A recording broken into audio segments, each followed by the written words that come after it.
These are the 5 biggest mistakes people make when buying a Bentley Continental GT, but you don't have to.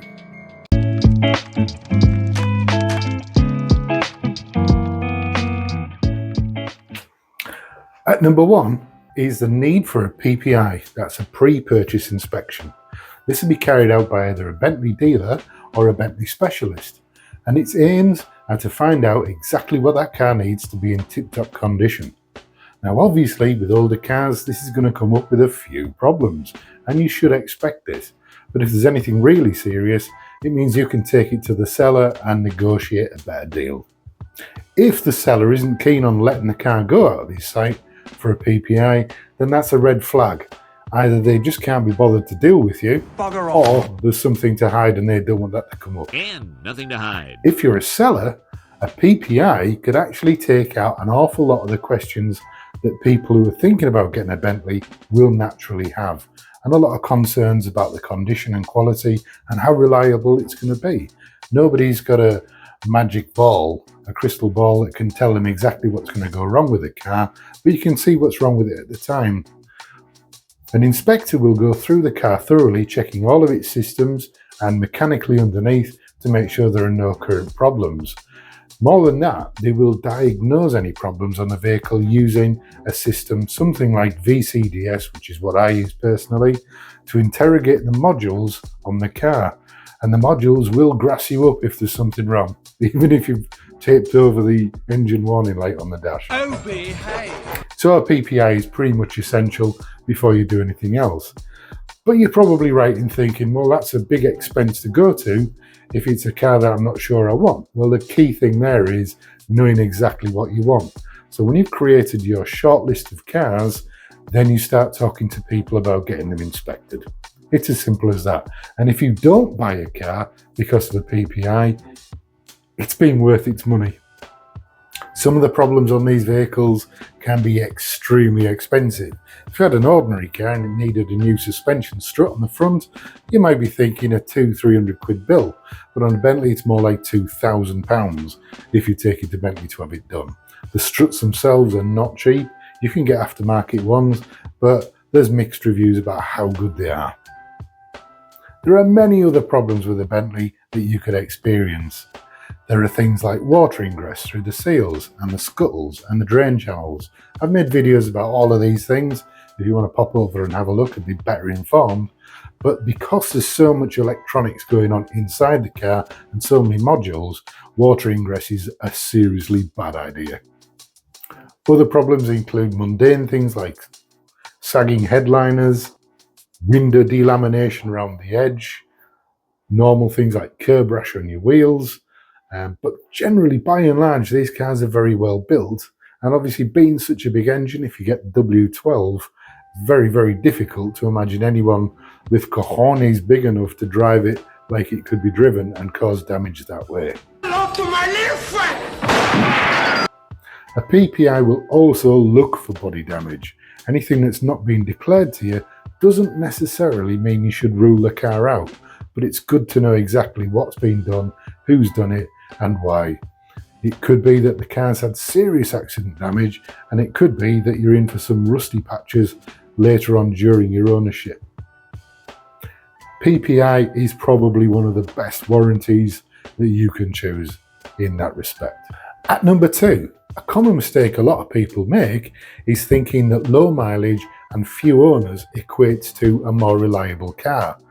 It doesn't. It might equate to a more desirable car, but you should know some things about them. These cars need to be driven, and they need to be serviced on spec, on schedule, all the time, even if you haven't done the mileage. And what can sometimes happen with low owner, low mileage cars is because they're not used very much, people think it doesn't really matter that much if they don't get it serviced on schedule. The oil and filter on these must be done every 5,000 or 6,000 miles at most. If you're doing a lot of heavy town use and not many long runs, then it's incredibly important to make sure you don't get sludge buildup that goes on to affect the turbos. And if you blow one of them up and it makes its way through the engine, you're in for a world of hurt. Conversely, You might not want a very high mileage car with bad service history. That's not a good idea either. The average annual miles for a car in the UK starts off at about 9,000 a year and it works its way down to about 5,000 miles a year on average. So if you were to look at a 20-year-old car that had 100,000 miles on the clock, that's not out of the way, and certainly not, as I say, with an engine like this, as long as it's being serviced. In summary then, I think it's fair to say that paying over the odds for a low mileage 1 or 2 owner car might not be the very best thing. So in summary then, it's no guarantee of quality or reliability if a car's done a few miles and has only few owners.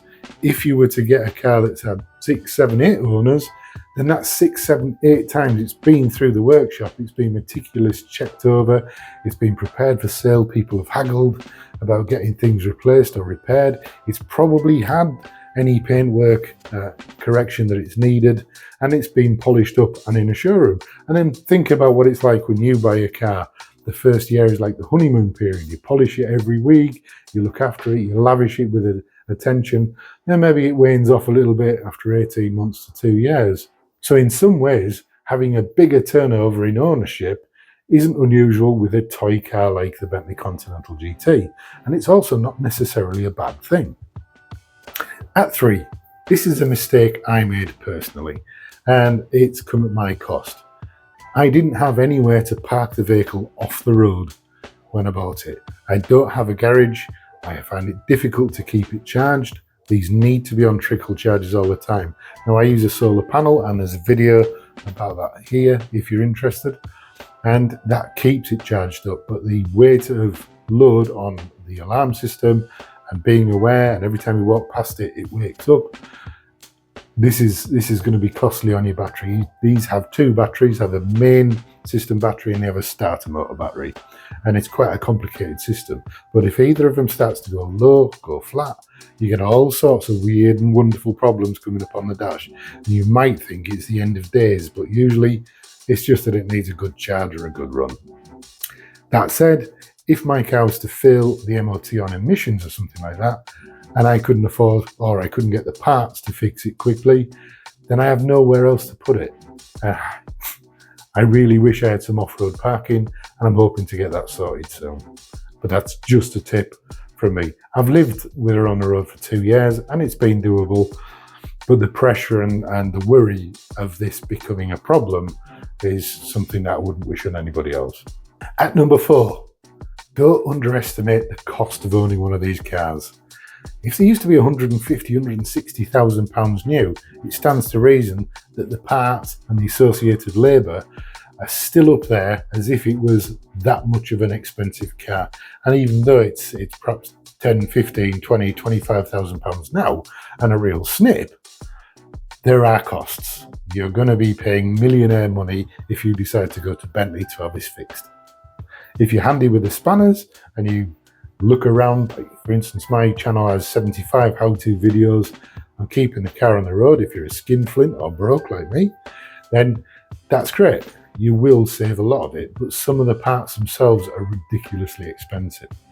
Here's a for instance. If you were to pay 15 grand for a Bentley and you broke that down into the component parts and what it's worth, 15 grand would get you a front bumper, a rear bumper, a driver's door. It might get you a windscreen if you're lucky.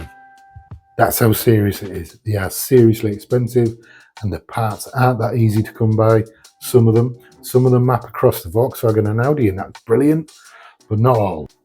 Other associated costs, which we all have for other vehicles, which is slightly more expensive for the Bentley, are obviously the cost of your insurance, depending where you live in the world, the cost of road tax. Incidentally, if you had a 2006, March 2006 or older, you actually only pay half the road tax, which is really nice. Doubtless they'll change that now I've said it. And then of course there's fuel. If you need to ask how much fuel it costs to keep a Bentley, then you're probably not in the right market, because 15, 16, 17 miles per gallon is about as much as you get on average. And you might think, well, that's fine, you know, I can afford that now and again. But if you needed a car day in, day out for your daily A to B transport, and you didn't have bottomless pockets, you're going to be in trouble with that. So factor all these things in, think about the price of the parts, Google the price of the parts if you don't believe me, and have a look. You can pay £5,000 just for one brake disc on a Super Sports with carbon ceramic brakes. £5,000. The brake pads are, I think, 800 quid each. So if you think a pair of discs on the front and pads is going to cost you in excess of 14 grand just for the bits. The normal ones aren't anywhere near as expensive as that, about a fifth of the price, but still, that's an awful lot more than an ordinary car. So, set your budget. Whatever you're thinking about spending for the car, take 10 grand off it and put it in an account somewhere on the side, and then spend what's left on the actual car. Because seriously, you could easily spend that 10 grand just putting a car right. And it's worth it. Absolutely worth it. It's one of the most wonderful cars you'll ever drive. Which brings me on to part 5. Don't let this put you off, okay? You will go online and you will see nothing but people with problems, very expensive ones. But I want you to understand that this is the tip of the iceberg, right?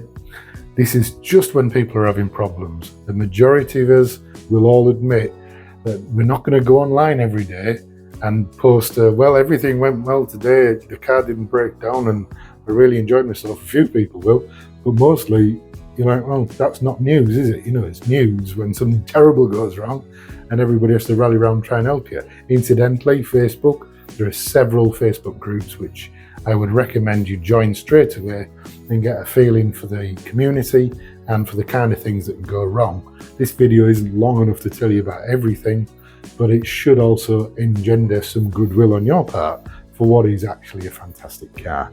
There is no feeling like it. I've driven almost every sort of car. I used to be in the motor trade and I've been lucky enough to drive some really exotic cars, but I just love this. It's so powerful, it's so elegant, it smells great when you open the door, and when you pick the Bentley key fob up, it's got the flying wings on it, and that's just a great feeling.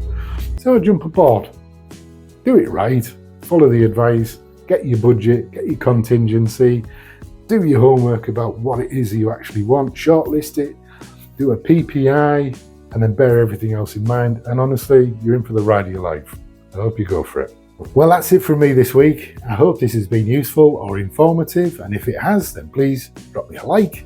If you're not already a subscriber, then please do subscribe. That costs you absolutely nothing, but it tells me whether I'm doing it right or wrong.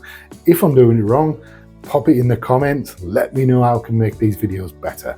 That's what I'm all about. And if you have a Bentley and you want some ongoing support with it, or you feel like supporting the channel, then please consider becoming a member. It doesn't cost much, a couple of quid a month, and you'd really help me out, and then I can help you out. Okay, thanks for watching, happy motoring, and see you next time. Hey, we've all been there. You're at the side of the road, the bonnet's up, there's steam pouring out, and you've got a tiny little spanner in your hand. No idea what to do with it, and you don't know where to turn. What if I told you that there's a simpler way? My top tier members get access to speedy help, diagnostics, part numbers, and all the support they need to keep their cars on the road. No more tiny spanners, just solutions. For £1 a month, I put your name in lights. Ding! For $1.99 you get access to unique videos, and at $2.99 you get speedy support, diagnostics, diagrams, part numbers, and any other help that I can give you. It's only a few quid a month, guys, but it'll keep the channel on the road, and that might just keep you on the road one day. So please cough up and help me out. Anything you can do would be massively appreciated. Just press join down below. It's really easy to do, and I'll thank you every time I make a video. Incidentally, there's still 85% of you not even subscribed. Why? You're not marrying me or anything. Come to bed. Just press subscribe if you like what I do and keep me going. Thank you.